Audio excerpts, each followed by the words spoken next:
Morning, everyone, to the Government Affairs Committee meeting. Thanks so much for attending. We have a few people on the Zoom, and we have quite a few people here, both at the committee meeting and also several in the audience, which the Zoom people unfortunately can't see because they're behind where the camera is. But thanks so much for attending. We're going to start out this morning really with a presentation from Gary Troutman, who's the head of the Hot Springs Chamber of Commerce, to talk a little bit about kind of the things that are happening in Hot Springs, all the great activity that's going on down there, kind of how they're helping promote their businesses, and how, you know, they're struggling like all the rest of us to get through the pandemic things, and you know, what they're doing to help. So Gary, welcome. Thanks so much for coming out and visiting with us today at the Government Affairs Committee. Greg, thanks for having us. We really appreciate it. I've got Cole McCaskill, our Vice President of Economic Development, and Michelle Ratcliffe, our Economic Development Manager, with me. Just want to kind of give you a kind of a 3-year where we've been and 3 years where we're headed, if I can, over the next several minutes. But first off, we talked about our recent successes that we've had when we're making presentations to economic developers and site selectors in various parts of the country. And one of them I know is that you all are very passionate about right now is broadband. Greg, we really appreciate Greg served on our broadband committee for 5 years in Hot Springs and Garland County. And we were very unceremoniously told by a major carrier that they really didn't have any interest in us, even though we were the 8th largest city and 8th largest county in Arkansas. So that really hurt. That stung. And ironically, they didn't just tell me and a couple people, they told 40 of our partnership board members. So not the best PR move around, but anyway, the challenge and the motivation was there with us. So a friend of a friend whom I'd worked with at the bank hooked me up with Ritter Communications in Jonesboro. My predecessor and I made a trip up there to visit with them. And long story short, fast forward 3 years from now, we've got broadband in Hot Springs. We're very thrilled about it.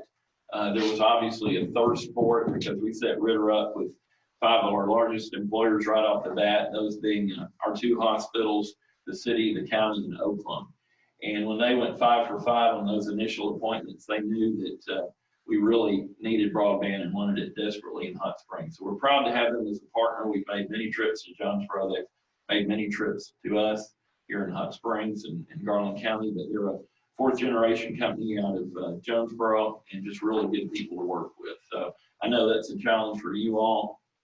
And I know our county judge on the Garland County side is trying to help as best he can, and Greg, certainly I'll help any way I can as well. The other thing that we talk about are recent successes, and obviously Majestic Fire was very tough circumstance for us back in February of 2014.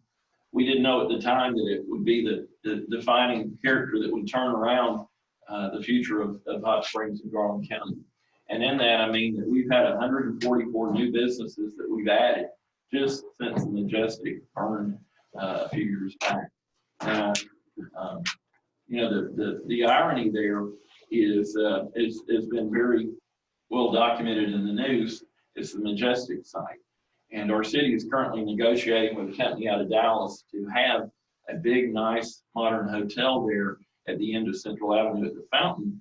But the irony is that 144 new businesses have evolved and opened with, if you'll pardon the expression, a hole in the wall at the end of Central Avenue where something should be. The temptation probably would be to wait on something magnificent there and then grow from there. But we've been fortunate. Cole's done a fantastic job these last several years.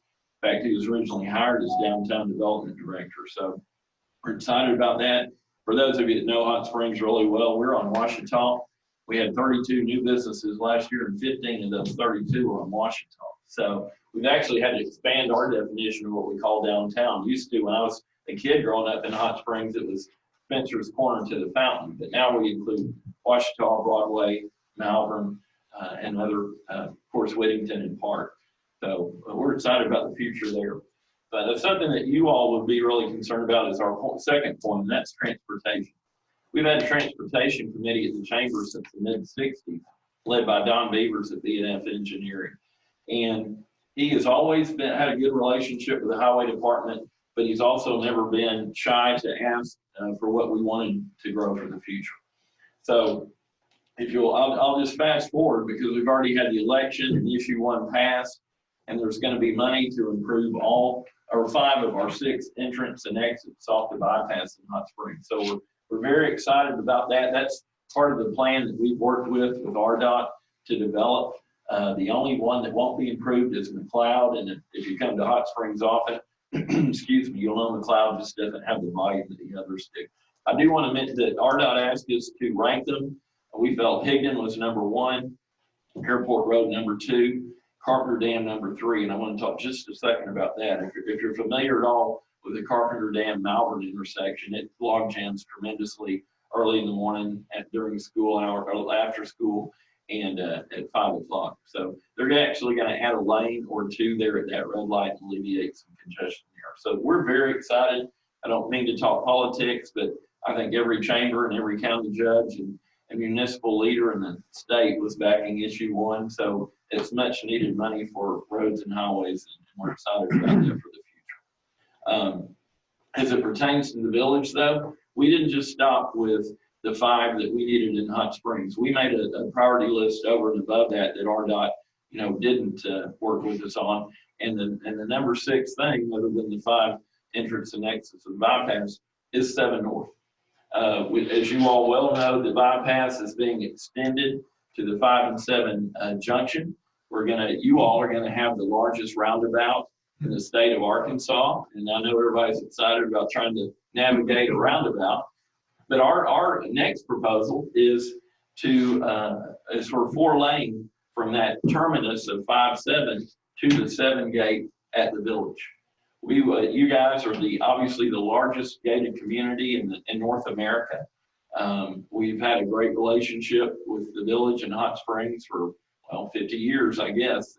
We're celebrating the anniversary this year, and we certainly want to make your drive into Hot Springs easier and safer. So that's the next priority for us. Beyond that is 7 South. Hot Springs is very fortunate. Some of you know we have 7.9 million visits per year. A lot of those come from Central Arkansas. Some come from via Memphis, North Arkansas, Missouri. They come via Little Rock. So 70 East has been fantastic for us. 2.5 years later, after the ribbon cutting, there's not a week goes by someone doesn't come in the chamber and say, I just drove over from Little Rock. It was a piece of cake. I set it on cruise control, and before I knew it, I was here. We've got 5-lane to Malvern. We've got 5-lane well beyond Lake Hamilton School. I'm looking at Dr. Murphy. There's 2-lane between the village, but I just drove it last week. I mean, you're literally going into the Ouachita Mountains and not into a population center. So we're probably good on that for years to come. So the thing that we want to address is 4 or 5-lane to Arkadelphia, to Lake DeGray. If you're, again, familiar with Hot Springs, we're 5-lane now to 290, just beyond Amity Road. If we got that many visitors from Texas, we want to roll out the red carpet for them and make it very easy for them, not only them, but the folks from Southern Arkansas and Northern Louisiana to get to Hot Springs. So a la 70 East, that is our long-term project, is to improve that roughly 20 miles of highway there. Next thing, I'll talk about it briefly, is projects. My predecessor, Jim Fran, came from Tulsa. He was very excited because Tulsa had 14 economic development projects when he left. And for those of you that know Tulsa and Oklahoma, Tulsa is a booming mid-major market, much, much bigger than Hot Springs, much bigger than Little Rock. But before Jim left, we had 14 projects, and he was very proud of that and should have been. And that's what I walked into, the scenario. But a couple of really fortunate things and just lucky things happened over the next several months. Number one, first and foremost, 70 East, as I just mentioned, opened up to Benton, Bryant, and Little Rock and really improved the flow of traffic into Hot Springs. There's one thing charming about being off the beaten path, as you all can probably relate to. There's another that kind of drives you nuts when you're looking for broadband or people to get here a little bit easier.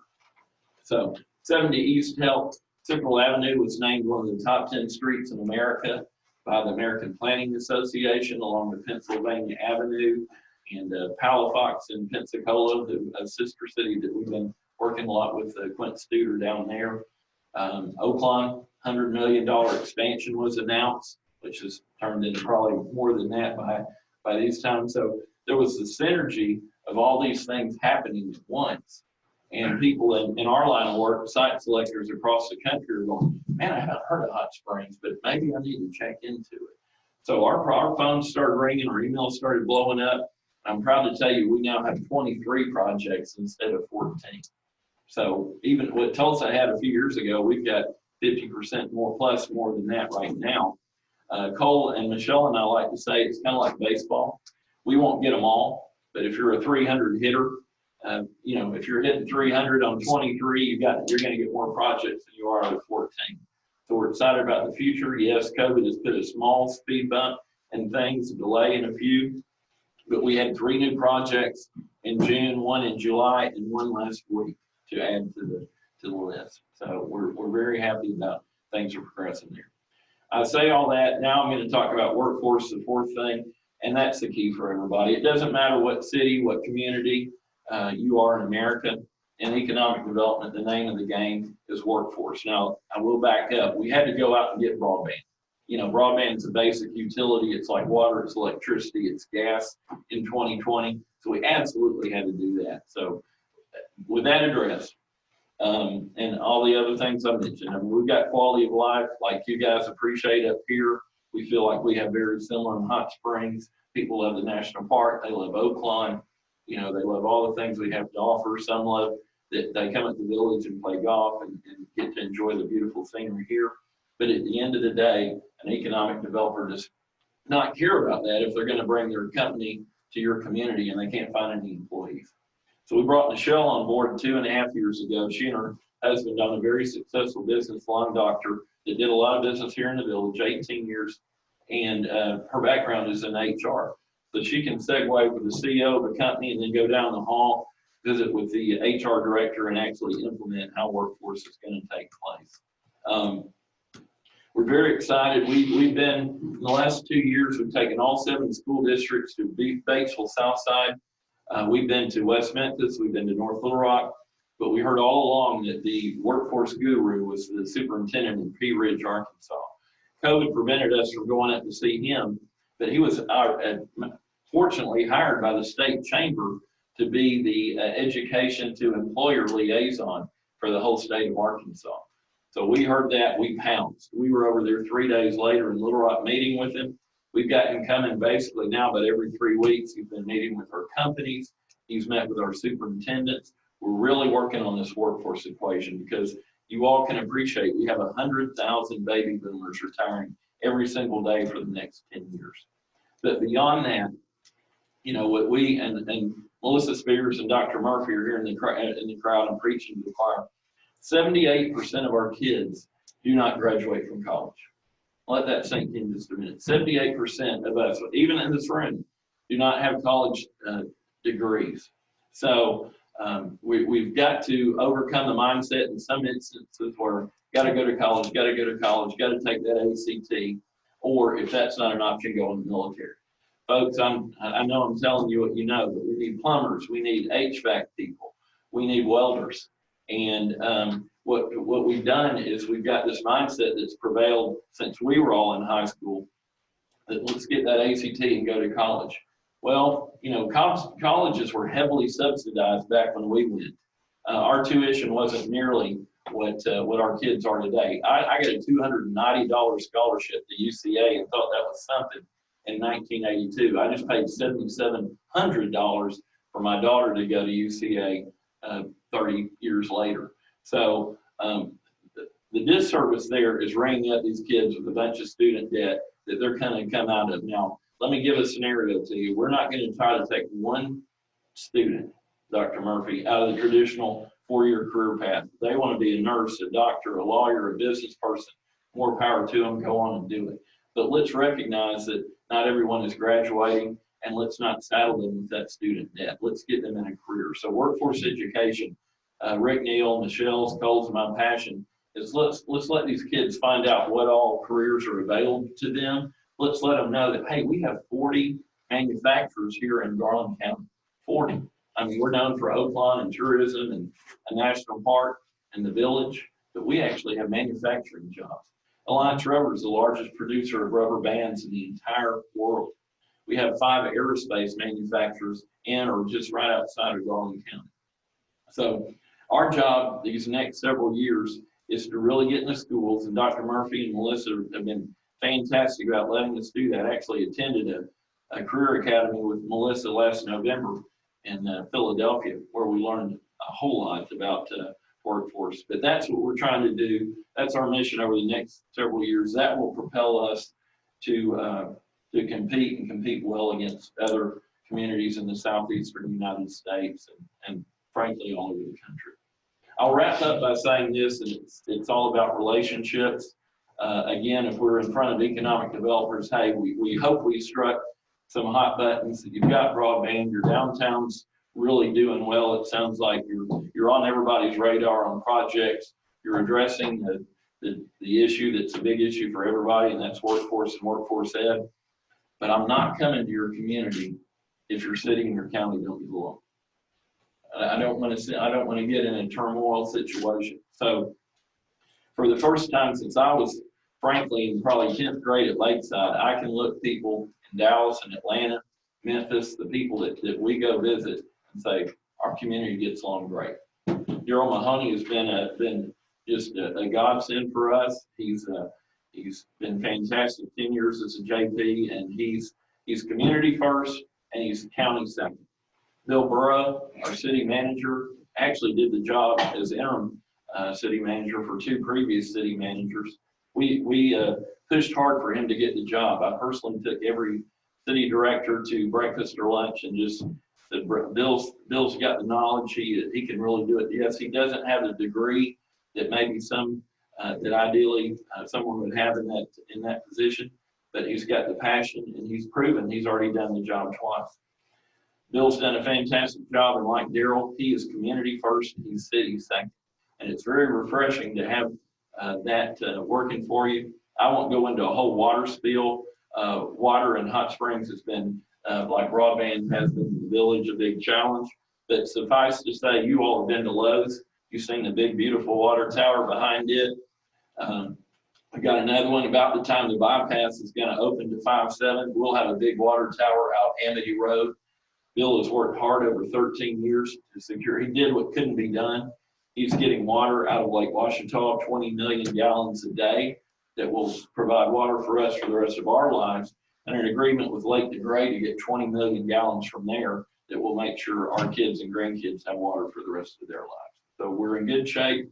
It's the city and county getting along, and very importantly to Cole and Michelle and I, when we're extolling Hot Springs and Hot Springs Village in the Garland County, we don't flinch when it's asked about relationships. So that kind of concludes my report. I'm sorry to talk so fast, but Greg told me I had 20 minutes and we can do 60. You got the short, abridged version, but I'm happy to try to answer any questions. And I do appreciate you having this, and we greatly appreciate the partnership we have with Hot Springs and Hot Springs Village. And if I gave you the long version, I do talk a lot more about the village, but I think you all know it pretty well, so I won't rehash that for you. Thanks so much, Gary. And I guess we'll open it up for questions. Pete. And Gary, one of the questions I had when you start talking about workforce development, what we're doing in Saline County of opening up, building the whole, career and technical education center. Where is National Park standing on kind of doing their career training? They used to have the good vocational school there, and that kind of disappeared. But where's that really standing? Well, they don't have the training center. Right off the bat, they don't have the training center that Saline County is going to have, but they're very receptive to anything we bring. We've had several companies that say and of course we can't talk about it. It's usually under a non-disclosure agreement, but we're about to hire 50 people, and 35 are in this discipline. Well, National Park is fantastic about customizing the program to that end. Now, I will tell you, and again, not to talk politics, but we are trying in 2021 to get more workforce education funding for National Park and the other 26 workforce centers across Arkansas. They're on the same budget that they were on in 2003. Now, what company is on the same budget they were 17 years ago? I think that's a travesty. And just because I mentioned, we've got to address these kids that aren't completing college. Let's get them in a 2-year program. Let's get them welding. Let's get them at 20 years old coming out making $40,000, $60,000, $70,000 a year. because those jobs do exist, but you've got to have the skill set to do it. So, but the short answer is they've been very receptive. The challenge has been, when we went to West Memphis, they have one school district, and the two-year college is a half a mile down the street. Logistics and transportation, frankly, are a challenge that we just got to overcome. That's not an excuse. It's just something we've got to do. Hey, Gary, what's the status on like the old VA hospital? Where's that at? The ACT. Yeah. Next question, please. You know, that's a good question, Greg. It really is. And it's kind of the Achilles heel. I mean, we got the bad news on May the 28th, 2019. I walked in just a Monday, and you know, it's not good when there's several state people that want to come visit with you on about a 30 minutes notice. But, you know, Clay Farrar, a retired attorney, Dr. Jack Porter, retired Colonel Mike White, and the committee, and myself, we've been working really hard. We exhausted everything we could at the statewide level. It just wasn't in the cards. I mean, they mainly pulled the plug on it simply because it costs $11-12 million a year to operate. It wasn't cost effective for the number of graduates they have. But right now we're in that limbo you don't want to be in. It's been passed to the federal government, and we're waiting for layers on whom we can talk to, Department of Defense, Department of Interior, et cetera. But I will tell you that Congressman Westerman is literally next door to ACTI building. He's been very passionate about it. Senator Bozeman has been great to work with, and Senator Cotton has recently gotten involved. So we're kind of playing the cards as they're dealt to us at this point. The frank news is it won't happen. Nothing's going to happen fast. But we are trying to get our leadership in Washington involved so things don't sit in a basket for months and not move forward. So we'll go as fast as they'll let us go. We do not want it to be the VA hospital in Little Rock where you've got a chain link fence around it 40 years from now. That just can't happen in downtown Hot Springs. Any questions from anyone on the Zoom? Bob, Sherry, anybody? Any other questions from anyone else on the committee? Good report. Thank you. Appreciate you much. What is there that we could do kind of more from the village perspective? I mean, to kind of work together and be more aligned with what you guys are doing. What is it that we could help with? Well, I mean, just continue. I mean, you did a fantastic job of working with broadband, just working together, just realizing. I think if there was a message I would give you, and I give it to folks in Hot Springs.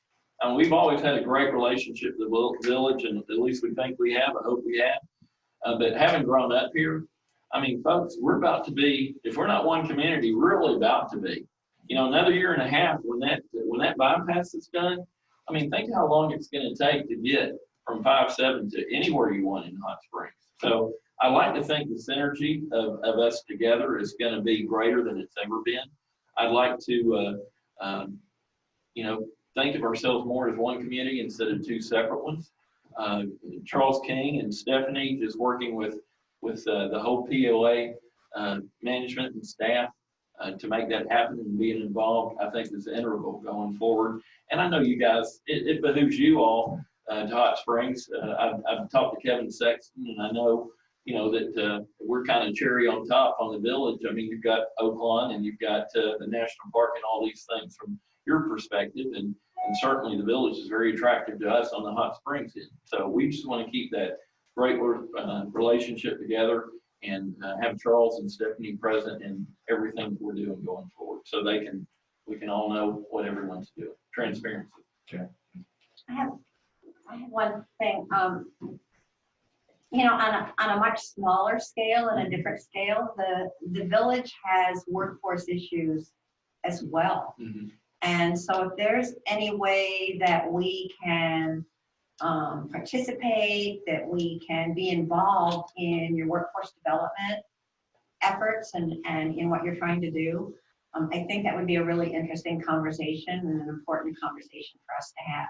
We absolutely do. And, you know, and from what I spoke earlier, yes, we're focusing on high schools but we're workforce for everyone. I mean, you know, 16 to 80, whomever wants to work, we're there to help. So we definitely want to include you in that equation. Yeah, thank you. Yeah, I definitely agree with Pam on that. I mean, as you know, I employ almost 50 people myself, and it's very difficult now to have a consistent workforce, people that really want to work, that have the right skill set, you know, in all job categories, right? It's not any particular category, but, you know, we're seeing that kind of across my entire company. I know the POA sees it a lot as well, in a lot of the areas that we work with them. So, Well, Greg, if I can say one quick thing, and to Pamela's point, you know, we were, as you all know, we were 3.5% unemployment before COVID hit. Mhm. I was determined not to talk about COVID, but I mean, 3.5% virtually zero unemployment, because you figure if you're that low, the people out there don't really want to work anyway. We're not in that position now. We're back around 9%, so there are some good people out there to be had that maybe weren't there in February. So we're kind of having to relook at that model as well and get good people back in jobs where employers need them. So whole different scenario that none of us asked for, that's evolved over the last 8 or 9 months. Any other questions? All right, well, thanks so much, Gary. I really appreciate you coming out. And Michelle, Cole, thanks so much for coming with us. Make sure you didn't get lost. And Greg, Keep up the good in work. front of everyone, thank you for all the work you did on broadband and getting us where we needed to be in Hot Springs, and good luck to you all in the village on that. We're working on it too. We have a lot of challenges on that. We actually have a little bit more challenges because we don't have big industries to lure people, right? Which is, you know, a big part of our challenge. Well, too, and right? topography and terrain don't help either, Exactly. as we found out. Yeah, that's right. Exactly. Thank you All again. right, thanks, Gary. All right. Thank you. So we'll move on to the regular business order for the Government Affairs Committee. We do have a couple of other guests in the back if they would like to introduce themselves. I see John, I think, here. John O'Brien from the Hot Springs Village Chamber. And then there's a couple people behind the TV that I can't see. If you could just step around and introduce yourselves, that would be great. I'm Craig Hall, newcomer to the village, retired military. Love it here. Just wanted to see the kinds of things that are discussed at this board. Thank you. Okay. Jeff Lofgren, I'm also here in the village, retired military, and just trying to see what's going on with the Government Affairs Committee, and I look to where I can get involved. Okay, great. Welcome. Welcome to the meeting. So we did send out the agenda and the minutes from the last meeting. Were there any additions, changes to the minutes as distributed? Seeing none, we'll go ahead and accept those as being accepted. We'll go ahead now and move ahead with reports. For our guests, just to let you know, we have reports from various topics based on assigned areas of various committee members to look at things like broadband, as Gary mentioned. We look at a lot of different types of topics, more strategic type topics like that. That are involved with the Government Affairs Committee.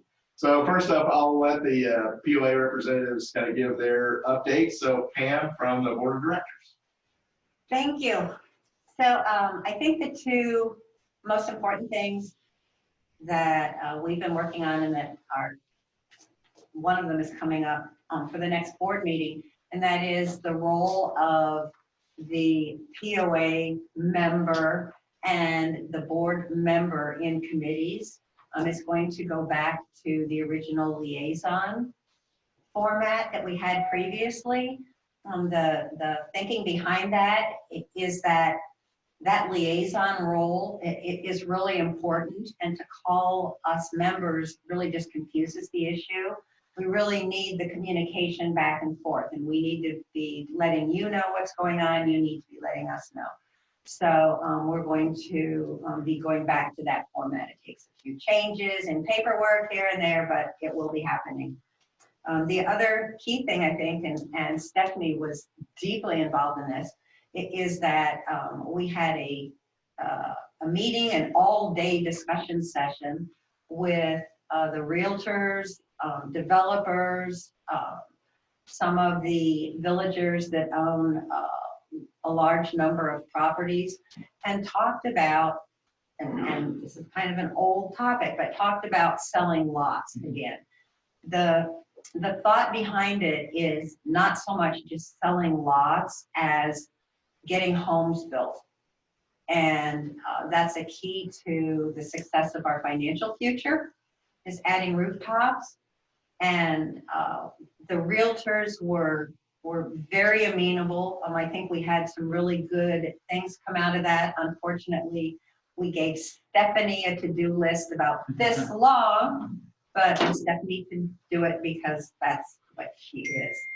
So we're going to be working on that some more, but kind of what drove it is that right now, as many of you know, the number of available houses here in the village is really, really small, which is a good thing. It's a good news, bad news thing. So it's really kind of opened developers' eyes to the opportunities here, because it says, hey, there aren't a lot of houses available, but there are people looking, people willing to buy and come. So we think that there's a rare window of opportunity, and we hope to be able to crawl through that window. So that's my report, and I'm sticking to it. Ma'am, on that note, are any of these developers thinking about building like any spec houses, or they're all going to be build to order? Because I think you're right. I mean, the challenge that we have right now in the village is we have a lot of people. I see a lot of people that are visiting here that are looking for houses, right? They're coming from California, Texas, all over the place. They come here and it's like they can't find anything. Mm-hmm. And the challenge I think we have is that they can't find anything, then they just go away and they go look somewhere else where they can find something. Is there, are developers of people thinking about starting to build some home sites just so we can have some inventory? And I think really Stephanie's the one that can best answer that, because she works very closely with the developers. And you can correct me if I'm wrong, but the answer is yes, there are developers that are looking at building numbers of homes, not just the single spec homes. So I think what we're seeing is really an exciting future for the village, and some really, really, really great potential. So with that, we'll transition over to Stephanie, who's sitting in for Charles King. Well, I was going to speak a bit about the real estate partner Yeah. situation as well. And as Dan said, I think we had a great meeting. I think we're sitting in a good space and place with the real estate community. The brokers are on board, and we have a plan for how we might be able to move some of these lots out of inventory and into a paying status. As we know, we have somewhere in the neighborhood of 3,500 POA lots that are obviously not producing any income, as well as a number of others, approximately 7,000 to 8,000 additional lots in the inventory that are not producing any income. So got to start somewhere. We have a plan. So we met with realtors, and we're going to meet with them again next week, myself and Kevin and Paul Sage, our marketing folks, which leads me into a little bit of a marketing discussion. We are seeing some good results from the marketing efforts over the last year. Our unique visits to our website have increased more than 200% over the last year. We have visits to our discovery page that went from 9,000 to 29,000 in one short year. We've booked over 120 discovery packages so far this year, which is really a pretty impressive number. Our goal was 100. This is just a pretty new program, only about maybe a little less than 2 years old. And with COVID, where we saw 3 or 4 months of shutdown and most everyone canceling, we've really seen a giant rebound. So that's exciting news too. But I think, internally we're working through lots of staff changes and organizational kinds of things, and the team is becoming stronger. I think we're all setting goals and preparing for the future. We're excited about that. And that's kind of what's going on, other than about 49,000 other things, but those are big ones. All right, thank you, Stephanie. So we'll move on to the next one. We'll talk a little bit about broadband. As Gary mentioned, broadband is an essential utility these days. At least that's certainly how people think of it. And I know that, people that are visiting here looking for housing or whatever, it's becoming a critical ask for them to understand what the state of broadband is and the availability at any given location here in the village. So as we've reported before, we've been working with Aristotle. Keith has some more information. We'll let him talk a little bit about kind of where they are relative to the state grant money and potentially how they might be able to help us. Aristotle, they got the state grant money for $2.9 million for Western Saline County, but it excluded Hot Springs Village. So they've been working with the state to try to figure out how we could get some grant money inside Hot Springs Village. And kind of going right to the point is, the unfortunate part is some people have too good a broadband, and it's affecting how we deal with the people who don't have broadband at all out there. So they have to do the calculations of how much it costs per person or household to put in, which would pass the state's muster. They continue to work on it. They've been back and forth with the state to say, would you buy this, would you buy that? And they haven't come up with really a good solution that the state is willing to commit money. There is money available. The CARES Act funding, they're taking, pretty much everybody assumes it's going to be extended past December 31st. That will go out to March of next year. That was what Aristotle now is trying to shoot for, to see if they can get some money out of that extension out there for the village. What has Aristotle's been doing, and I've worked with them last week, the week before, we had a map out and we were going neighborhood by neighborhood to kind of find out where, we know where the hurting neighborhoods are. We know the Benefars, the St. Augustus, the North Diamante section, trying to find areas that they could service to make it meet the economic formula that the state has of how much it costs per household to go in there. So that's what they're going back and forth on. They are looking at Aristotle is a fixed wireless solution. However, they are looking at how do they combine into some fiber, because they might be able to tap into some fiber around here, and working with some of the fiber providers that would allow them to tap into it.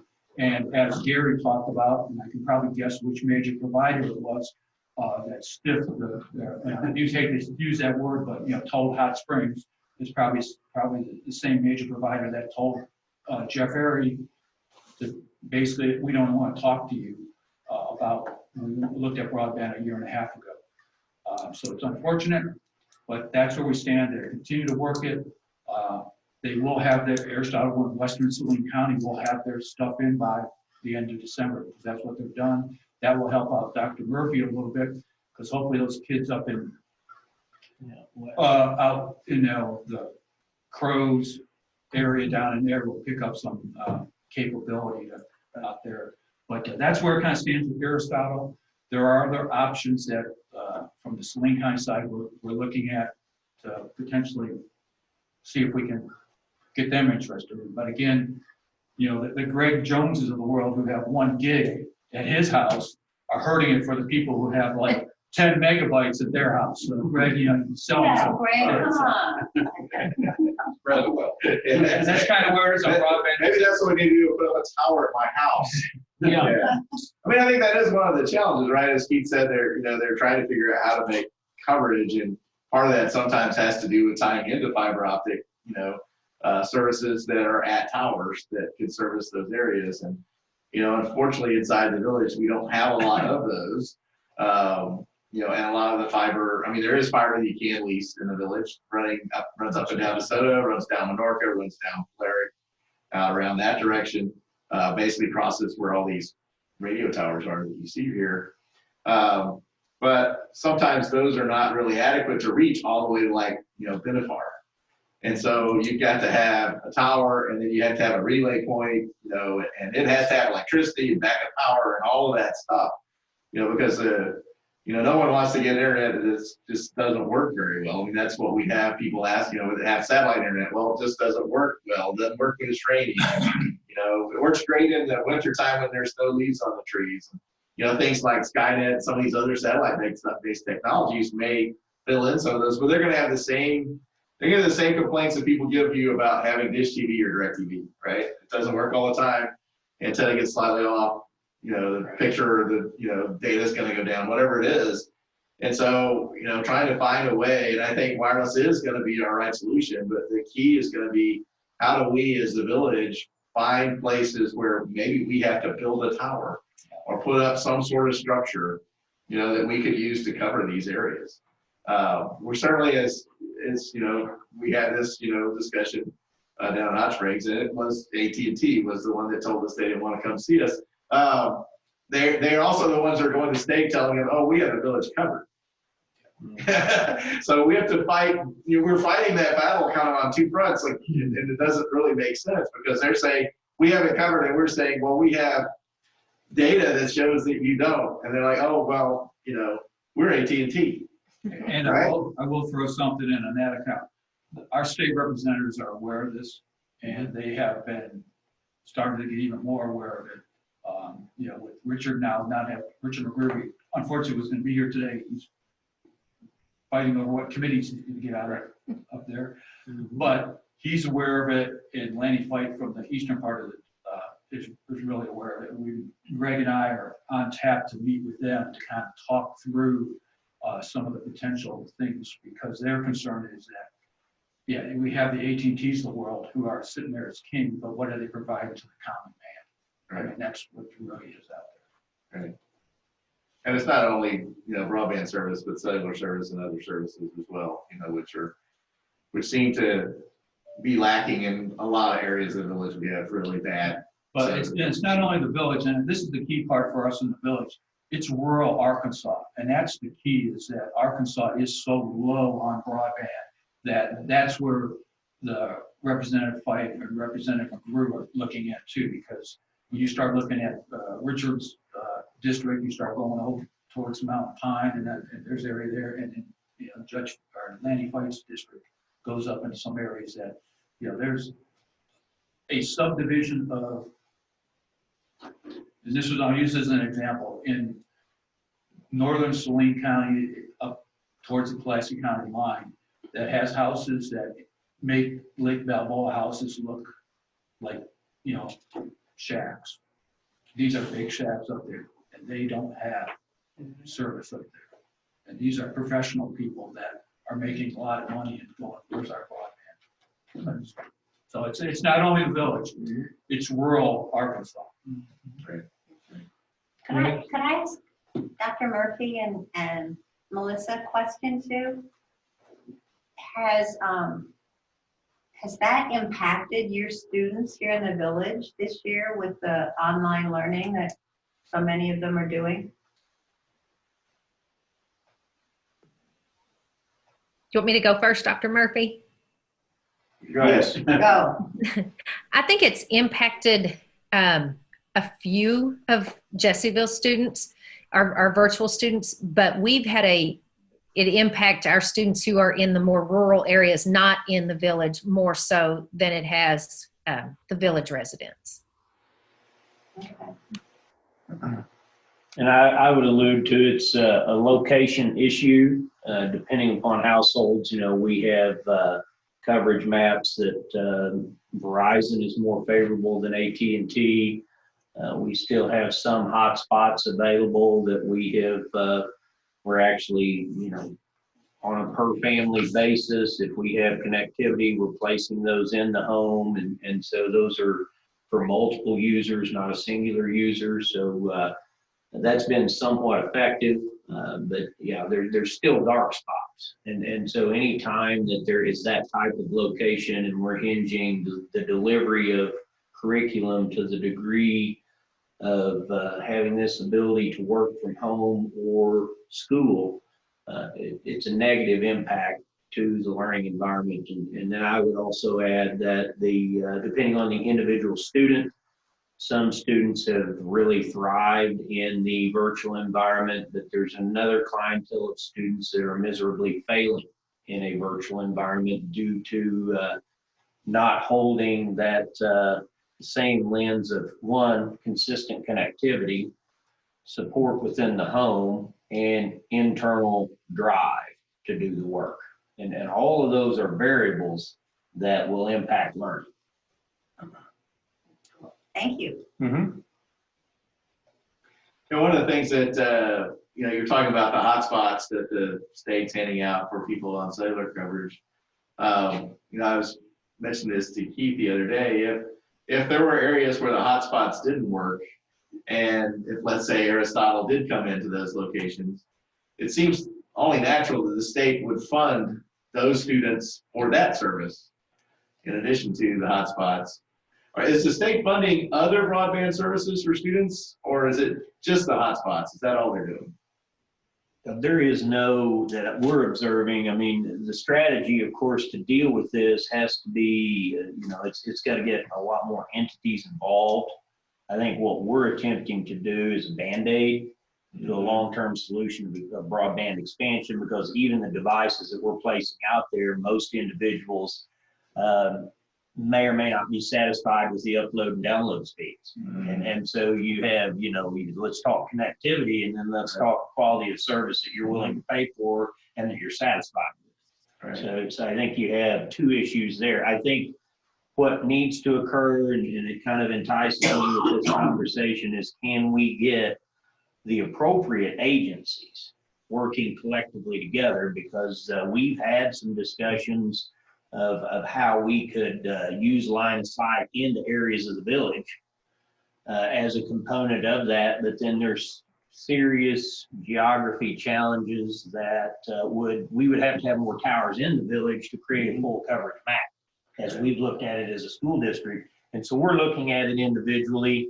and the price tag to that can't be covered solely by the school. But it could, we've kind of kicked around, could that be a partnership approach to, because, as a public entity, we may be able to access funds that the village cannot access as the Property Owners Association. And Dr. Murphy, one of the things that Greg and I have we talked with the, what's it called, Finance and Planning Committee. And one of the recommendations we talked about broadband with them was, we almost need a broadband guru on the POA staff. I mean, it's Greg has, worked this for many years as a volunteer. I'm working it out of my, JP role, but, we're not full-time out there. And I know, Pam's aware of this and type of stuff, and it's all the issues. But that one person who can put all this together, because it's not going to stop, because it's just going to keep moving. We start talking about, and Greg talked about satellites and all this other stuff. What is our overall village plan for broadband? And Well, you almost have two strategies: an intranet and internal approach to what you're doing, and then you have that external component of what you're allowing individuals to have. So you really have two challenges, because if a person wants to hook into a wireless network, then the throughput there, the ease of convenience, the type of antennas you're purchasing all impact the end user. Yes, I totally agree that you've got to have. it's either be the same interface with the schools and all this stuff, and it turns into, Gary and Hot Springs, how do they interface down there? Because eventually, as that road comes up here, buildings that come up, there's going to be broadband coming up Highway 7 because there's folks that are probably not getting as good a coverage as they. Well, since '97, or since the inception of the internet, there's been what's called E-rate funding. So on the back end of every end user, there's a certain service fee that's attached to, and it creates a bucket of money that's then redistributed to public entities, and the village is exclusionary from any of those funds. And so therefore, yes, you need a guru, but you also have to have a roadmap financially to fund the type of aerial. The whole. And that's why it's important for us to work with the counties, like with Keith, with, Saline County, with folks in Garland County, because they do have access to those funds and they do cover the village. It's important for us to, have those partnerships and work with them, and for them to understand kind of the issues that we have, so that we can potentially get, while we might not be able to apply for those funds, they can and apply it to us, basically. Or run it to our east or west gate or right out there, and then we don't, it's right there. And then we need to figure out, the village would have to figure out how to access it. But ways there are, I think that you're right on with that, that assessment for sure. Are we missing an opportunity to, at this point in time, with everything that's going on with education and the virtual learning that's required, are we missing an opportunity when we're talking with the state and others to kind of leverage the education side of it and talk about the students in the village and how it's impacting them? Just to broaden, to say I'm a homeowner and I don't have broadband and that really makes me unhappy, it is one issue, and it's an important issue. But to say I have a student that can't learn, that doesn't have access to proper education because they don't have broadband, is I think it's I got would think to a go, more compelling story. that story becomes deeper, but I think we have to have a consistent focus that it goes to where Gary's talking about and how we create, because we truly wanted to use simulation training, you've got to have robust Right. broadband. You can't just have a connection. And It's not so, email. correct. And because there's truly a difference in the level of services delivered. And so in that, if we want to develop this next workforce that we're seeking to bring to the table, that's going to be across the board from the labor market to where we go with college-bound students versus workforce development, this concept we're discussing will inhibit our ability to deliver on workforce development. And See, and I I think think it too has many to hang all on to be that put story. together. And we need, we need to be able to support as schools, you guys in this process, because I don't think a singular voice on our end or your end, either one, will accomplish that. Yeah, it's got to be multifaceted That's right. approach. You got to hit them in all Right. areas there. Because I've thrown the other one. I know Right. Judge Area and myself are meeting with the telehealth folks Mhm. next week. Yeah. Kind of talk about Yeah, the there's just- potential in Saline County for telehealth and some money out there for telehealth. So, I mean, The momentum of where services will reside, whether you like it or you don't like it, will be heavily tied to robust connectivity. I'm wondering, and I'm new to the conversation, but what is the pathway for Hot Springs Village to be included instead of excluded from all of these dollars that are out there? I mean, is it strictly our gates and our private stuff? But we're still contributing the same as every other person in and the that's why county in we do have taxes. some access, and that's why we're trying to work the access through the grant money and but there's certain things we can get and certain things we cannot get. Roads, as long as we have the gates up there, the village does get any money for roads. I understand that. I But see if what this broadband, we can get towards the funds, the problem we're having is proving that we are truly hurting that much because the AT&Ts of the world are saying everybody in the village has 25/3. Well, they do not. And that's why we went through this whole process, and that's this whole process, talking with Aristotle so they can develop their plan to Right. show, here's the people we're gonna service, and here's how much it's gonna cost. Because it all comes down to cost per household with the state. If it's gonna cost $10,000 a household to put broadband into the village, it ain't gonna happen. But if they can get it down lower, there's a magic figure out there that the state has in their mind. Then they will be going, yeah, this makes sense, you can do it, you can engineer it, and it costs us X amount of dollars, and that's what we buy. I mean, it's running into Perrin is gonna be, but it met the criteria that the state was having. I mean, Perrin's, some of the spots are just, dead spots out there. No offense, Kurt, but you do have some. No. Let me interject something here from Stephanie and answer your question, Nick. Is about roughly 5 years ago, in Perrin, we went in and we applied for a grant from the state, did the exact same thing that you want to do here in Hot Springs Village. We had met all the criteria, everything was fine, great. AT&T came in, expanded their coverage down Highway 7 enough that they met the requirements of the state. And they kicked us out of the grant because that was their area now, because they met the minimum requirements. What that meant for us was that my classic example is there's 4 houses lined up next to each other.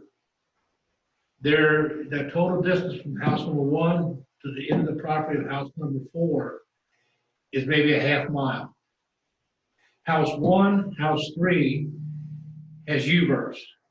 House 2, house 4 can't get it. Why?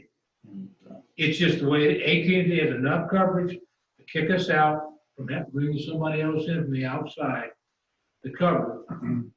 So therefore, you can't do it. And You see, know, we can't get it. that's where the Now. interest of the state representatives is key, Yeah, it's up to because the they're state. finally, they're starting to get some interest because they understand that there's large portions of this state Mhm. that are in situations like Kurt's folks are. And I would suggest, and we got our costs down. to the fact that it was extremely inexpensive. Not extremely expensive, but it wasn't expensive. The simple fact that we got away from building towers. And something the village may want to consider is our water tanks and our water system. We were gonna put antennas on them. And we found out, and we had to survey and all the paperwork to where we could cover the entire Tarrant area from Crows all the way out to Highway 10, down Highway 7, and extending down to the Pulaski County line and to the Garland County line. That we could have, coverage.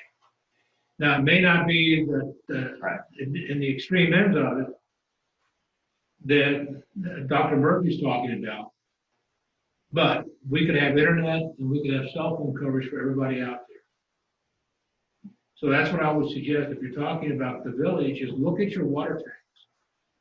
Those are natural towers to put those antennas on. And those water tanks should be at the highest levels in the village, the highest elevations in the village, for them to work effectively. Yeah, I agree, Kurt. I mean, I think that's gonna be the challenge that we have in the village is how do we make it easy for the people like Aristotle to connect to us? Yeah. Right? How do we, just like you did, right? How did you make it easy for your provider to go in and offer that service, right? They didn't have to go build all that infrastructure. You found a way to help them make that happen. On one of our water tanks on Highway 288, we had line of sight to the center of Little Rock. So we had connectivity to a tower in the center of Little Rock to pick up high-speed broadband down 288. So, I mean, like I said, but unfortunately, the way the rules were written at the time, and I assume they are now, AT&T came in, put in enough coverage to cut our throat, to cut us out. And it's just like at my house, I'm 2 miles line of sight. I'm long less than that well, now I'm less than a half mile from AT&T tower where I live. But the topography of the area is that my cell phone coverage and internet, I can't get internet out of it. My cell phone coverage is spotty. Although it's better now, the leaves are off the trees. I mean, so I'm just saying, but in theory, like I said, what we tried to do 5 years ago, I could have had coverage. I would have had coverage in theory. So that's my story. We had a comment or a question from one of our guests. Yes, so my question is that, you're talking about the strategy of it. And you're talking about trying to engage multiple entities like education and development, et cetera. But it seems like you're not taking into account what the village has to offer to the overall equation. So from a public-private partnership standpoint, the village offers land. If the village was willing to partner and give the companies access to land to build towers, et cetera, the village has to contribute, okay, by offering up some towers, and you can build towers in all these places to get good coverage for the village. One of the things that the public community is looking for is they're looking for land to put towers up on. Okay, and if we would partner with them, then we could be able to do that. Has that been addressed and proposed and agreed upon from a village standpoint as a way to try and increase our access? Because I know from a public perspective, you tell me I'm going to get free land, okay, to put a tower up, but the benefit for the village is we get broadband. That's the deal. But the question is that being worked, and is it being worked in all the different angles, both counties and the state level? I can speak from the Saline County side. Aware of it and have mentioned it to the village, and they're aware of it. As we went through the transition of leadership, they may not be as aware of it as the previous leadership was aware of it, but there was definitely if the Aristotle is able to produce a solution, there will be a need for some POA land for them to put some of their equipment up on. So from that perspective, Jeff, it's been addressed there. But again, it goes back to Stephanie, that overall putting it together for the village, because those issues will really come up on the Garland County side too. And I can tell you, the Garland County side has not been addressed as much as the Saline County side has, as far as that. But that's why that's, and I know I'm speaking to the choir of Pam on this one, but having someone can put it all together so we can work with Dr. Murphy to all these issues that are out there. Because the bigger issue comes on that land issue is that if it's common property, what can you do and what can't you do based on our declaration? That's going to come up. Type of thing there. You just need to be aware of it. There are things we can do on common property. It's just, how you work it. And again, I think it is, we need to find a way. I absolutely agree with what you said, is that we have to find a way to work with these companies to make it easy for them to come and work with us. And part of it is going to be, we're going to have to find a place for them to put up a tower. I'm pretty sure that's going to happen. Whether it's on a water tower, it's next to a water tower, it's, on another piece of property on the mountainside, wherever that might be. I think we're going to have to figure out, how to do some of those things in order to solve some of these service problems, because the problem is going to continue to get worse. It's not going to go away, right? Even more people are going to want to have broadband as they move here. All these new developers are going to want to have broadband when they move here, right? Somebody's going to come build a neighborhood subdivision. They're going to want to have broadband because they won't be able to sell their houses otherwise, right? So we've got to figure out ways to make that happen. Question, knowing full well that that's probably going to be a part of the equation, and knowing full well that if my house is directly beside the location, then does the POA have a strategy to oversee and supersede and allow that tower to actually be put in based on possibly the degree of resistance because of the location being chosen? And so that creates the pathway. Absolutely right. And so is that Dr. Murphy, based on the Saline County tornado sirens that they were going to give to us free in the village? Right. No. But I bring that up, knowing full well we had that issue, but we're seeking a pathway, but there has to be a level of governance that allows it to occur to really excite the company you're trying to partner with. Because if we're lukewarm in the ability to place a tower where it needs to be placed, then they're investing time, energy, and money with no end result. Yeah, I think that, as Keith mentioned, we mentioned to the the finance and budget committee, we talked about, having someone, that's actually on staff, a technologist or whatever kind of role that person needs to have, that could actually figure that out. Where do these towers need to be, right? Could they work with Aristotle? Could they, because, there can be lots of options, right? It's like, it might not have to go next to this guy's house. It might be able to go a quarter mile down the road, right? Where anyone won't even be able to see it. So, it's really having someone that has the kind of authority to work on that on behalf of the POA that, to work out those issues. And I think that's. Well, I'll tell you, I've learned a lot just from this discussion today, but I can tell you that we have built, the gentleman standing behind me, built a network here in the past with towers all over this community in order to communicate when we didn't have the ability to. We had dial-up at the time. With towers everywhere, we have towers at all of our golf shops, we have towers on this tower. So every POA facility. Steph and I were just saying we're to the point now that this is getting serious, and if the POA doesn't have That's my point. just like that, because then we're just gonna, the Aristoteles of the world are gonna come in here, and the AT&Ts of the world are gonna say, you take what we give you, type of stuff. Because you don't have an alternative solution.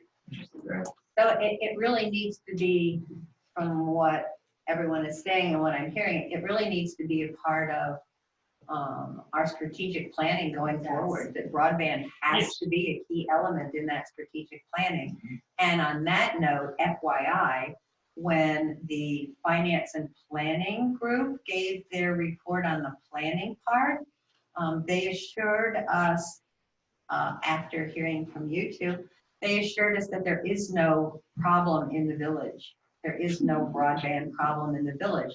So you need to do some re-educating, I think, because we all know differently. We're all hearing differently. So, and everybody needs to be marching in the same direction and together. I agree. There's nowhere there's not a broadband problem. So the Craig's house. Yeah. Right.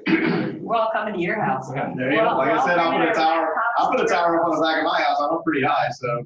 I think- Back up what Dr. Murphy was saying, one of the reasons that the water tanks came into one of the deciding reasons was that we had exactly that problem in Perrin. Now, I'm talking about people that own 50 acres, 60 acres. And we wanted to put a tower on a part of their 60 acres and paid them $3,000, and they would get $3,000 a month rental at that time for that tower. Oh, no, that'll affect my cattle. It'll hurt my cattle, their hormones. The rays will raise, I'll have to wear the aluminum heads. I'm serious, folks. And this just isn't the parent people. This is everybody. widespread everywhere. Yeah. So, yeah, that is a problem that you have to address. That's why I'm suggesting that one of the things you include when you first start really looking at this, what power placement, look at your water tanks. Look at your water tanks. Existing location. Okay, well, I think we need to move on from broadband. We've talked about this for quite a while. It continues to be an open issue and continues to be something that really doesn't have any sort of near-term solution, and something I think we're gonna have to continue to work on, for quite a long time, I think. Let's move on. Keith, do you have anything else on Saline County? What are we doing now? Yeah, go ahead. Okay, Saline County side of the house, currently the budget, 2021 budget, we're starting that. One of the big items that we found is Saline County went out and did a wage comparison of the surrounding counties that are, the Faulkner counties, the Pulaski counties, and then up into northwest Arkansas, and found that our employees were about 10% underneath the medium wage. So you will see a large plus up on salaries in the budget. That's going to get approved. We've already been talking about that for about a month. To the tune of, last year we kind of got 3%. The employees are getting about 6%, so about 9% over the last 2 years that Saline County employees will go up. And this will help us effectively because when you're a detention center guard or a detention center officer, starting at $11.68 an hour right now, and the minimum wage is $11, so they can flip burgers or be a detention officer. Type of stuff. So this will push them up 9%, which hopefully will help with those type of things. And there's a lot of positions in the county government that way. They also, the stress on the road budget, now that issue 1 was passed, will not be as significant as, but the road budget is still going to be very tight. I know from the village perspective, I get the words about, hey, can we do something with the Owensville cutoff? That is an ongoing discussion. Larry Rainey and myself had this discussion for almost a year. So it's there. And we'll continue to see if we can get something done for Owensville cutoff. The problem is it's Saline County and Garland County line or road. We did have, and this is an interesting observation, Saline County Humane Society came in and talked to us, and they're down this year. They're only gonna probably spay or neuter 4,500 cats and dogs. The village does, 200-300 with our spay and neuter clinics in Saline County, but you just don't realize, the population that is out there in Saline County that is being that, because that's effective. The county, your animal control tax or voluntary fund that you put in Saline County, it's going to work because we authorized $15,000 for the village to run the parent clinic, and $25,000 went back to the Humane Society. So every 6 months, the money's going out there, so it's not sitting in the county coffers here. We've hit significantly on broadband. Switching hats a little bit over to the Metro Plan side of the house. Saline County was the #1 scored surface transportation block grant that's going to be issued, and it's going to be a $3 million grant issued to Saline County for the Southwest Trail. So the bike and path that's going to come out of Little Rock and go all the way down to Hot Springs. That was $3 million. The county has a matching portion of that. That will be funded out of the county out there. Why this is important to the village is, that will not come near the village right now, but in about 5 years when it runs down Highway 70 there, how we work and have something out there to say, how do we tie into that? Do you go out 128, you go some other way? Right. But we need to be thinking of that in the background because they're pressing forward with this trail to run from Little Rock to Hot Springs. And it ties into what Gary Chapman was saying. All the access and all the things that's making Hot Springs attractive to folks. How do we tie into that? The second thing on Metro Plan is they have, the Arkansas Department of Transportation has drafted the 2021 to 2024 Central Arkansas Regional Transportation Study. This is all the state highways and interstates for the 4-county region, which Saline County is, and it tells, here's the major projects that we're going to put out there. They kept on this one, they still show the Highway 5 safety improvements. However, any other highway improvements that would impact Hot Springs Village are not identified in that plan. So more to come on this one. You will see information put out from Saline County, well, actually from me and my JP position soliciting inputs, because I get enough inputs on Highway 5 on a weekly basis of what we should be doing other than turning it into a 6-lane highway. That probably won't go. But there are some things we need to do to make public comment on that. So more to follow on that, but the villagers will have their opportunity to make public comment back there. And that may be a way for us to get some other additional Highway 5 efforts or Highway 9 efforts for the folks up there. The one thing I will say to the Garland County folks is a portion of it talks about 128, but most of that is in Garland County. But I think they're looking at doing some work on 128, which would be good, type of stuff here, running that crossway there. So those are what's going on in Saline County and Metro Plan. All right, thanks. Kurt, you have anything to add? Nope. Out in your area? Nothing happening out in Perrin out that way? Oh, and Karen? Yeah, we're trying to just get things rolling and get over COVID. We're having a breakfast this Saturday from 8 to 10. You'd like to show up, $5, pancakes, eggs, bacon, sausage, coffee, drinks. Hey, sounds great. Sounds great. Maybe we'll come back and get some pancakes. It'd be awesome. Yep. Sam, I know we talked a little bit about you kind of taking over the legislative affairs, and there was a luncheon which unfortunately got canceled, but any comments? Okay. Trying to put some thought in this position, because really, without stepping on Keith's shoes and everything else, which is pretty well got the county. So I kind of look at this as targeting the state representatives that we have. And having been city commissioner and a mayor myself, I realize that when my dealings with state legislators, unless you come with an agenda, all you're going to do is sit there and hear all the good things they've done. And I don't really want to turn this into a social meetings. So what I like to do on 13th, the luncheon is back on. No, it's going to go off. Oh, it's going to go on. Trust me, it's going to go off. Again. Because we have some people who can't come now. Oh, okay. So stand by. Ella should be getting that word back out. Okay, well, here's my game plan. Once the luncheon is finally off, is to introduce myself to these gentlemen and tell them I'd like to set up a meeting with them after the holidays. And just discussing things that the village could use from them. Now, since I don't know what the village needs from them, I'd like to set up a meeting beforehand. I'd like to pull Charles aside at the luncheon before we have it and tell him I'd like to sit down with him and get his views and thoughts of what he feels the state legislators that represent us could do for us.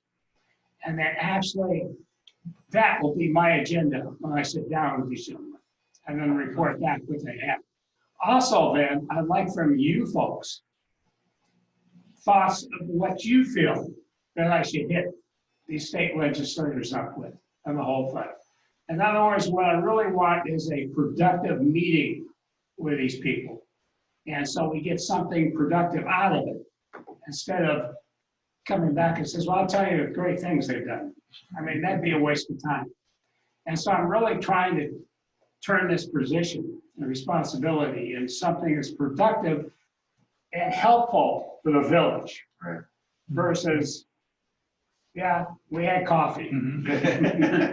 I think that's a great idea and a great plan, Sam, and I would definitely encourage you to reach out to every committee member and solicit their, their feedback, what they think other issues are, what we should be focused on, and try to kind of gather up that list. I'm not, Charles is new here, so, he may not know a lot yet about what they need, but, certainly we have a lot of brain power, on this committee, and even members of the committee that, are no longer on the committee. I'm sure they would be willing to talk to you as well about what they've seen. I really need the help from this committee and your ideas. And I think You want me to throw my 2 cents in? Sure, go ahead. Yeah. Okay.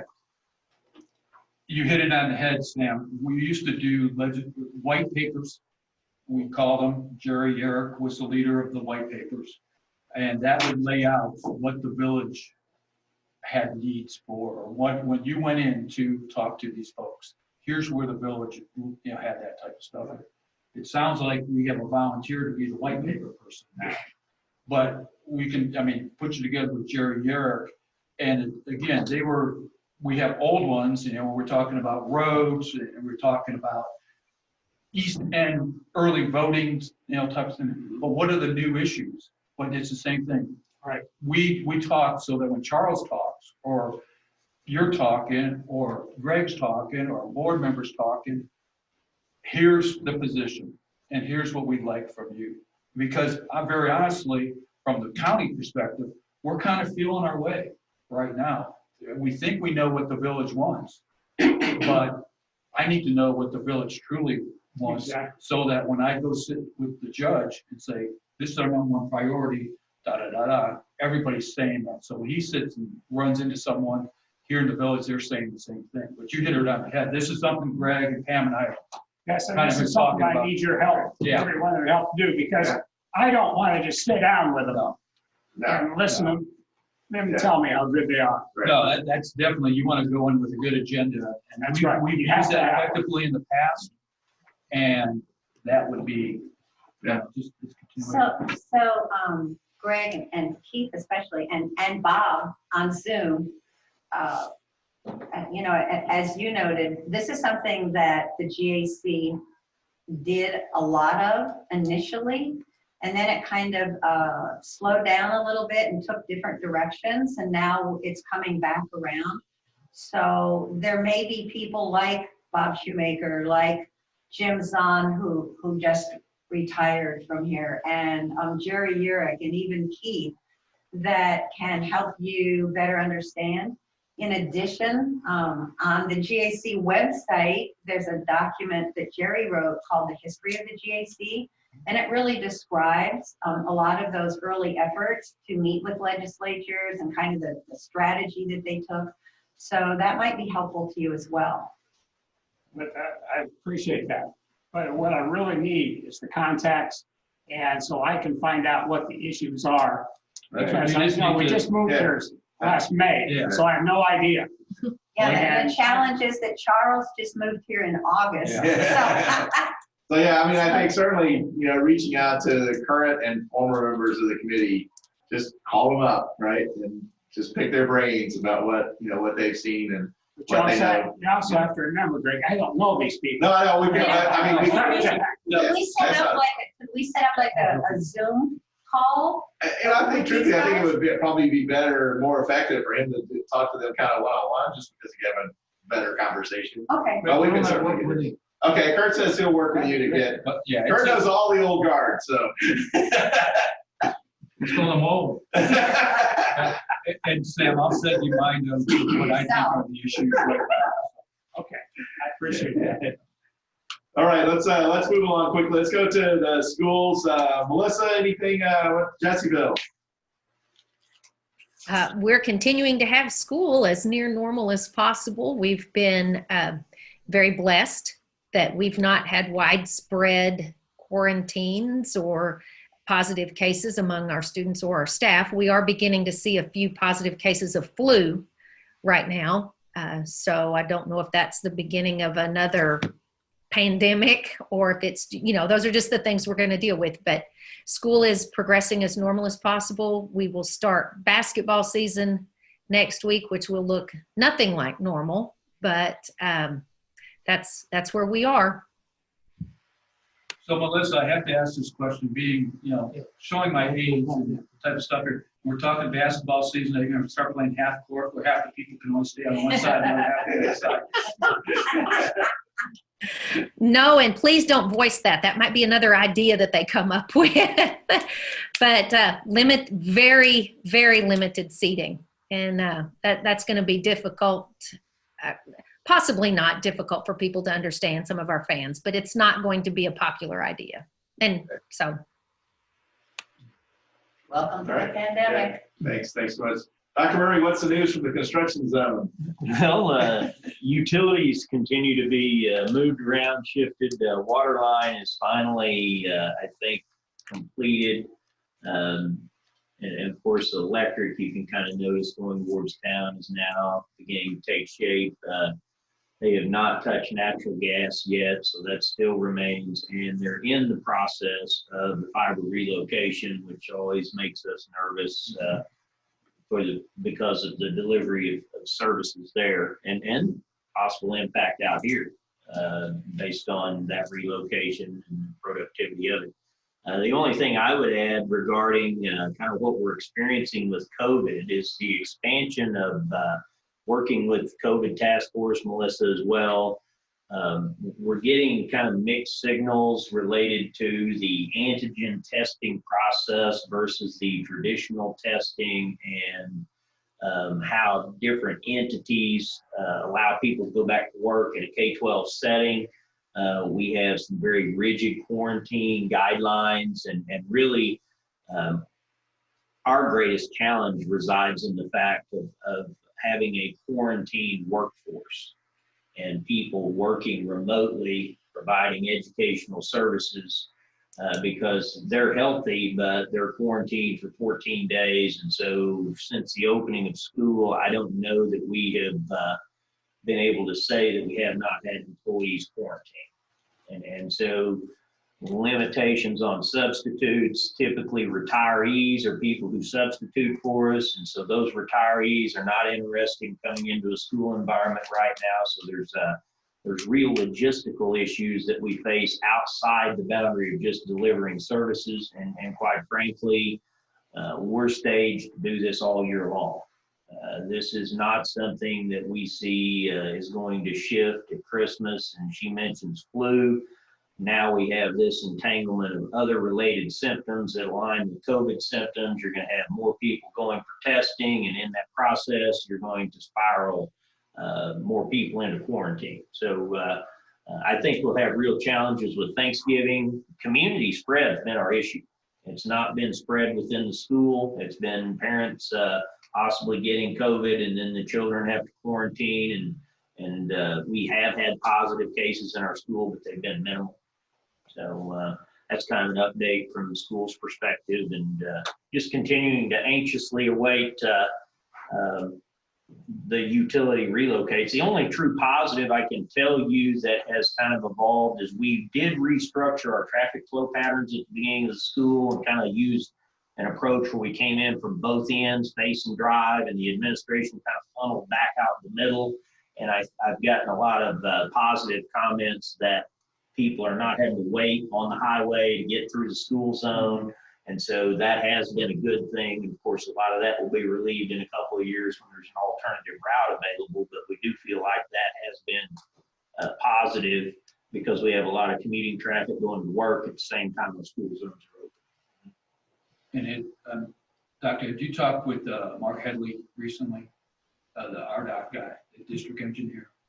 Regarding, When it's gonna really go down. I talked to him timeline, about 2 weeks ago. I have not gotten After a the recent update. After the first of the year, I think you're gonna start seeing stuff going to, the utilities are wrapping up. Right. Type of stuff here, but after the first of the year, it sounded with the contracts and everything else, that it's gonna start heating up out there.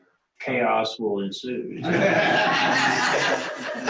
was being But yeah, I just didn't know if you'd see it, because No, I have not. someone asked me that question, I Right. did the research and sent it off, and Okay. the villagers have sent out to, all the social media and the villagers.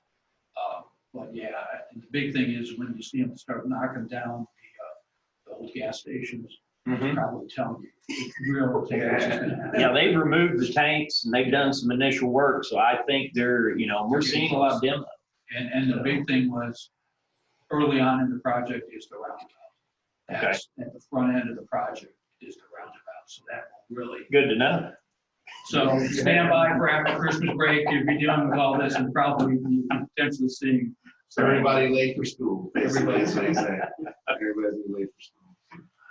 Okay, John O'Brien from the Hot Springs Village Chamber, do you have anything you'd like to add with this today? Nothing other than to say that our walk-in traffic and our telephone traffic in October were higher than any other time in the year, including pre-COVID.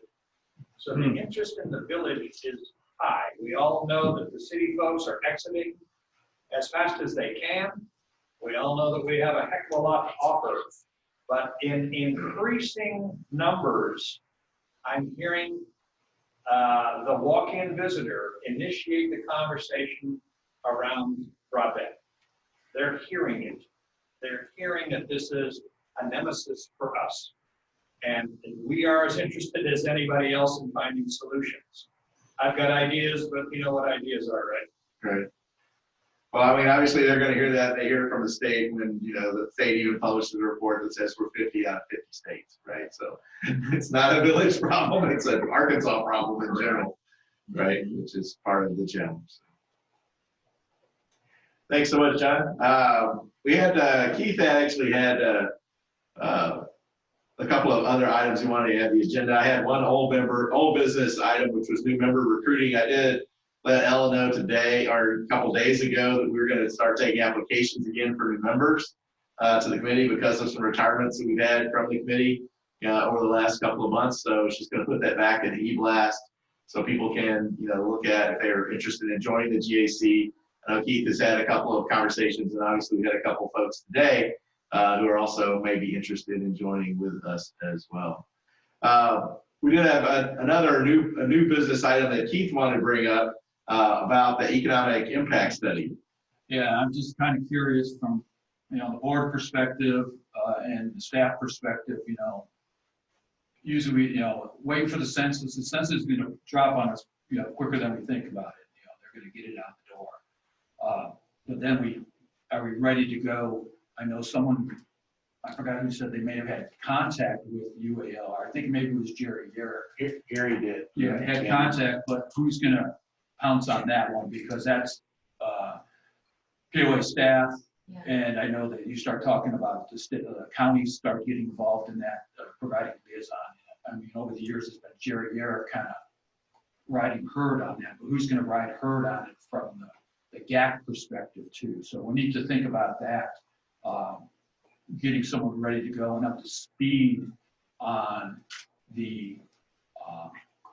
that, because Jerry would tell him what to do, and he'd make all the introductions, but again, Jerry's backing off, and he's done it for many years. Gary passed on the contact information to me. Yeah. So I mean, Bob, are you going to be the person? I mean, I will, yeah. yeah. I mean, that's what I think the big thing is, to really get ready for it, because then you get everybody lined up, and that's what they're waiting for. Is that census? And that's what I was talking to Pam about Yeah. before the meeting, was what information does POA need for budgeting purposes? I thought it was A already, dollar figure. I thought it was already, but yeah. I thought we brought this up a year ago.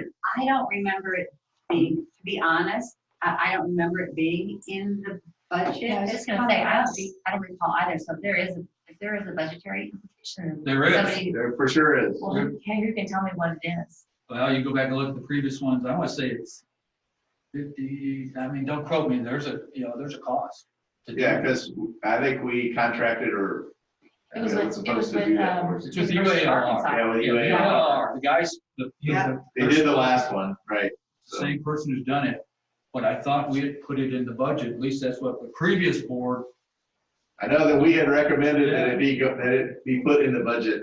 Well, I think Yeah, the but we challenge actually is, did though, that. you're right, that, the previous board and the previous administration had talked about it, and I'm willing to bet you it just kind of fell through the cracks at this point. So Does it we happen in need to revisit it. 2021? well, it's gonna happen in Yeah. 2021. Yeah. It was planned to be happening in 2020, but the census got delayed and everything else gone, so it kind of got slipped to 2021, I think. But it's one of those things that it costs some money. I will try to contact the professor in Yeah. Little Rock and see if I can get some more information Yeah. on that. But that's what, Well, someone needs to and- just, And it needs to happen fairly quickly because the budget is being approved in a week and a half. Yeah. So. I mean, I'm happy to reach out as well, so if you want, we can work I mean, together. there's a figure, and I want to say it's Yeah, around let's- $50,000. Let's the three of us do that so that it does not fall through the cracks. Okay. Which it's already done. Let's bring it back That's why I'm up. bringing it back up to say, Dig it all from right, that see, crack. it's like the white papers and it's like Right. this. Just need to get back on some of this thing because we're leaving we've had so much transition and we've lost so much expertise. Right. And there's a lot of good things that the folks did out there and it helps the village immensely. You know, I that use the document- 2016 setting all the time. Yeah. I use it all the time. Right. I do. Right. I mean, I use it all the time. Okay, any other new business? Anyone else, any other new business you'd like to bring up?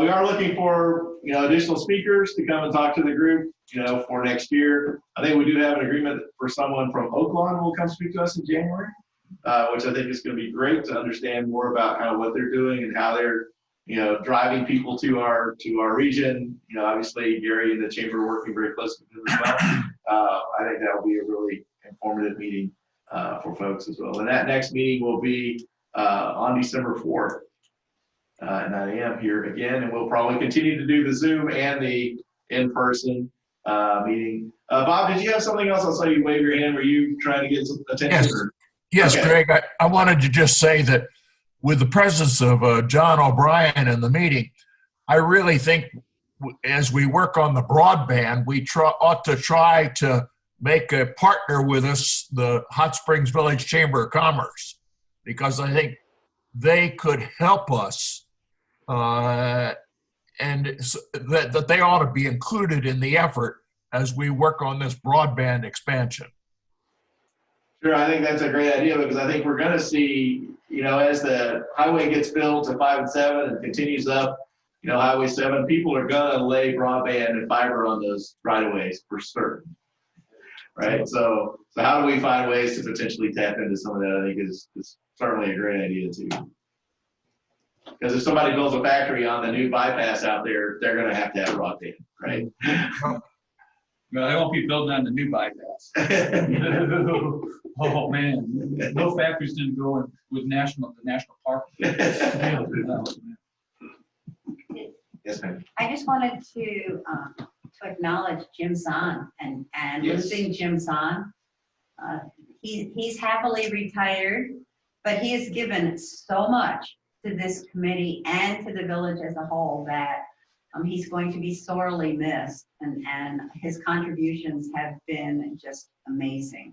So he's not watching, I'm sure, but thank you, Jim Zahn. Yeah, we definitely appreciate all of his work and effort for the Government Affairs Committee. Over the years, he's definitely done a lot for the village Oh, he's and not for our done yet. community as well. And He's gonna- still quietly out there. Yeah, I I'm not gonna let him get that far. Okay, so seeing no other new business, we'll go ahead and adjourn the meeting. Thank everyone for attending today. Thanks to folks over on Zoom. Y'all have a safe day and a great weekend. Thank you. Bye-bye.